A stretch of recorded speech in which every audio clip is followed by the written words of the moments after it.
This video is sponsored by Squarespace, the all-in-one platform to build your website.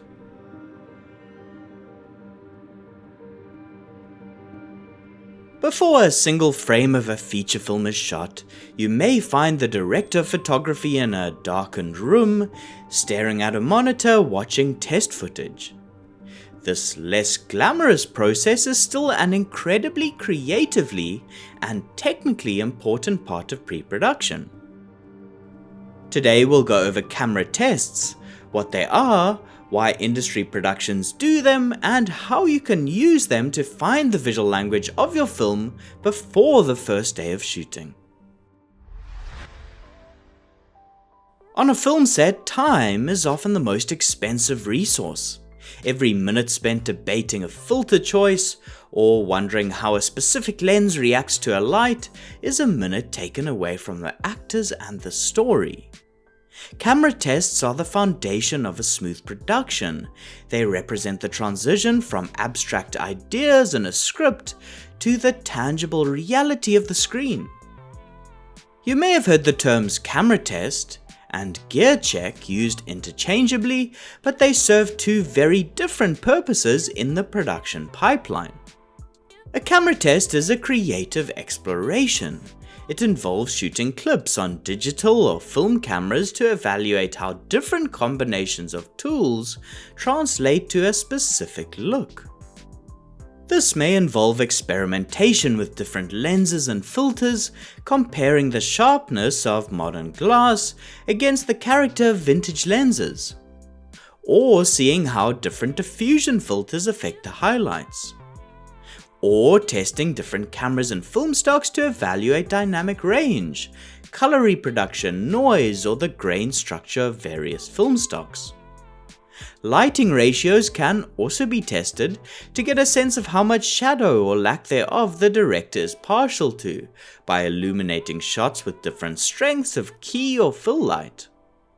Or production design, makeup, and wardrobe tests can be shot to see how different colored costumes or makeup applications react under the intended shooting conditions, and ensure there's no moire or interference with patterned fabrics on digital sensors. Directors may also use this as an opportunity to screen test actors, giving them a chance to embody characters for the first time on camera. On the other hand, a gear check is a technical insurance policy. This usually happens at the rental house a day or two before the shoot. The goal here is functionality. A focus puller will assemble the camera package and shoot lens tests to make sure each focal length is correctly calibrated and the camera isn't producing excessive dead pixels. A gaffer will power and check the lights, and a grip will ensure all the equipment is complete and in working order. In short, the camera test, which is done in pre-production, is to creatively explore and select the equipment which will create the desired look, while the gear check, which is done immediately prior to shooting, makes sure the equipment which will be used is in working order. The tradition of camera testing stems from the film era. In those days, cinematographers could not see a high-definition image on a calibrated monitor on set like today. While modern digital cameras and monitors give us instant feedback, the importance of testing is not diminished. Newer cinematographers may not have had the chance to handle every piece of high-end gear. If you have never used a low-con filter or a set of Cookspeed Pancros, you cannot truly know how they will behave in your specific environment until you see the footage. Testing fills that knowledge gap. Technology moves fast. New sensors, lenses, and filters are released constantly. Even the most experienced DPs need to test new equipment to understand the nuances of a camera's built-in gimbal, how a probe lens works, or the flare characteristics of a newly released lens set. Every project is a unique story with a unique director. A visual style that worked for a gritty crime drama will not necessarily suit a whimsical romantic comedy. Testing allows you to find a specific visual language catered to the script. Shooting is incredibly expensive. Between the crew, the cast, locations, and equipment rentals, time on set costs a significant amount of money. If you arrive without a clear plan for your look, you risk wasting time experimenting or finding out what the director is after while the clock is running. Finding the look beforehand during tests ensures that everyone is on the same page and that there are no unpleasant surprises when you get to the edit suite. Before we explore how to shoot a camera test, I'd like to thank our sponsor Squarespace, which you can use for everything from building a website to show off your creative portfolio to using their store or marketing tools for running your business.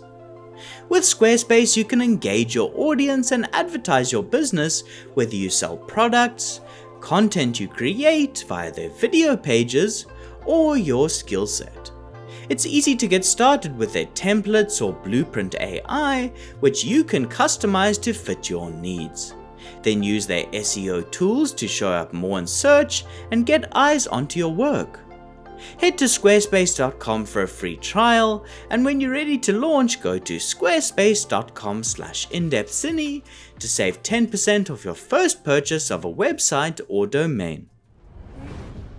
Not every production has the budget to pay for dedicated test days. In fact, most short-form jobs will not have them, unless they are squeezed into a gear check day. However, for long-form jobs like features or series, testing is usually a good line item to have in the budget.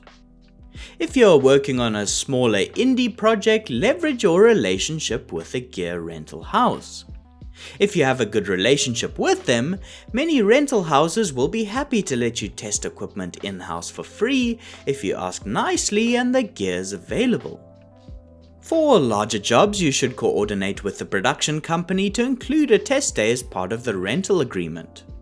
Often the production will provide a skeleton crew, like a focus puller, to assist shooting the tests. The key to a successful test is specificity. Don't go into a test trying to look at every lens in the building.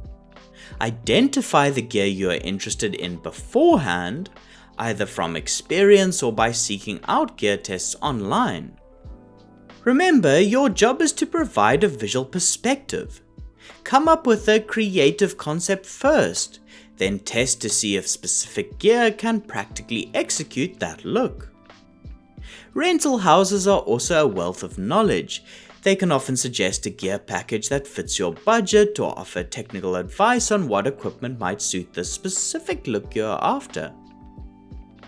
Some high-end jobs may even have the luxury of tuning a special set of existing lenses to give a specific optical effect, such as through a lens technician like Dan Sasaki at Panavision, who has customized lens sets specifically for different big projects, subtly tweaking things like flare color or their edge distortion. When it comes to actually shooting the test, you should use a slate to specify the gear used, the lens, the stop, the filters, and camera settings. Without this, you will have a hard time remembering which clip belonged to which setup when you are reviewing the footage later. While lens charts are great for checking technical sharpness and distortion, they don't always give a realistic sample image, which is what you're after. Shoot your tests with a person in a space lit by actual film lights or outdoors with sun. This will give you a much better sense of how skin tones react to the sensor and the glass. Testing is not only about the look, it can also be about the setup. For example, if you need to shoot in a 9:16 aspect ratio for social media, test the vertical rigging of the camera by building it. If you want to zoom during a shot, set up a micro force and check the desired zoom speed can be achieved with the gear and note the speed setting. The final step of a camera test is the creation of a LUT, or lookup table. You can take your test footage into a grading suite to see which technical and color combinations work best. In fact, camera tests provide a good opportunity to set up and establish the post-production workflow for the project. It may also be a good idea to shoot a frame leader, or framing chart. This is done by physically lining up the frame lines of the aspect ratio that is being framed for on the camera and shooting test footage that shows the frame lines. Frame leaders can be created digitally, such as with Netflix or Arri's frameline tools, where you add your camera, shooting specs, squeeze factor, and aspect ratio. These can be digitally added to the project file, printed out and physically shot as a test clip on the camera, or even marked out with tape on a board based on the camera's frame lines and filmed. They communicate to the edit team which aspect ratio the project should be cut and finished in. Professional DPs may be able to work with a colorist at the stage to design a custom LUT for the project. Alternatively, you can design it yourself if you have the skills, or tweak an existing LUT that you already have. It's important though to ensure the LUT is built correctly, so that you aren't accidentally under or overexposing your footage on set due to a LUT that pushes exposure too dark or too light. By monitoring with this custom LUT on set, you ensure that the director, the producers, and the client are all seeing a version of the film that is close to the final vision. The same LUT can be applied to the rushes and the transcoded proxies for the editor. In my opinion, you want the look on the monitor to be as close to the final film as possible. You should use the final grade as an opportunity to tweak and perfect the image, rather than a time to start discovering what the movie looks like. By passing your test-generated LUT to the colorist at the end of the project, you give them a roadmap and a head start, ensuring the creative intent you worked so hard to find during prep actually makes it to the screen. Camera testing might seem like an extra hurdle, but it's actually the ultimate creative freedom. It gives you the confidence to be bold on set, knowing exactly how your equipment will respond to the world you are building. Thank you for your ongoing support, and a special thank you to the dedicated patrons who help make this channel possible. Otherwise, until next time, thanks for watching and goodbye.